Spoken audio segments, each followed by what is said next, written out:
So Trump posted this over the weekend. Time to physically audit Fort Knox.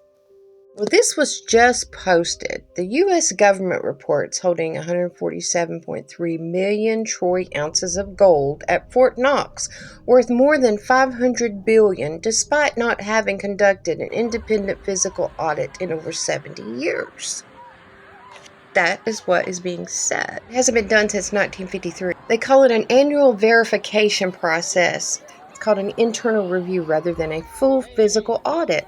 When they say this every year, they're referring to an administrative security checks conducted by the Treasury Office of Inspector General and the U.S. Mint. Verify joint scale seals, paperwork reconciliation, and small sample inventory. They call it the Independent Oversight Agency within the U.S. Department of Treasury. It was established under Congress by the Inspector General Act administration of 1988 to act as an internal watchdog to prevent fraud, waste, and abuse, while promoting efficiency across nearly all Treasury programs, operations, and bureaus, such as the U.S. Mint. Now, Lauren Schuba, he is in charge of this Department of Treasury Office of Inspector General. He delegated these duties of a top position and signs off on all agency independent oversight, financial audits, and report. They say he's long-standing, long-serving, non-political federal attorney.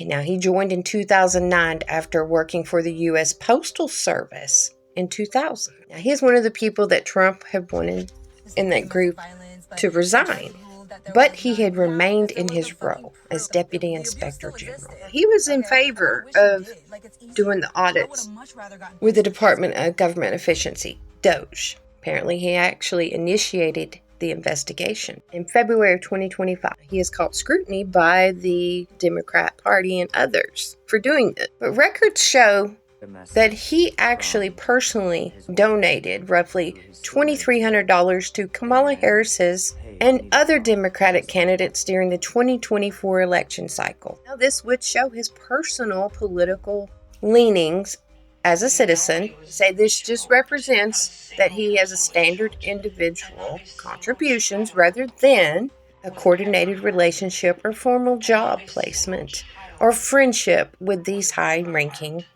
party figures. He's also in charge of what he calls the whistleblower protection under the federal law. It is to protect the government employees who report corruption. Now, they officially launched the Anti-Fraud Whistleblower Initiative managed by Financial Crimes Enforcement Network. Part of this. The goal to find missing Treasury funds, COVID, other facets. Now, here's an incentive. The Treasury is offering to pay a whistleblower 10% to 30% of any recovered funds or criminal fines. Bet you didn't know that. Which has already generalized over 700 leads from people exposing stolen taxpayer dollars. Now, I wanted to see a picture of this person anywhere, anything online. Because he is a long-serving career civil servant rather than a political appointee or elected official, he has maintained an incredibly strict and private public profile. He has digital anonymity. I didn't know there was such a thing in this day and age. You can find his biographical data and federal career timeline, but deliberately leaves out a portrait or photograph. You can find his employment history with no picture. I agree, President Trump. I think it's time that we actually do a physical audit of Fort Knox. You can ask her. Who is Lauren Schuba? Country Crazy Al.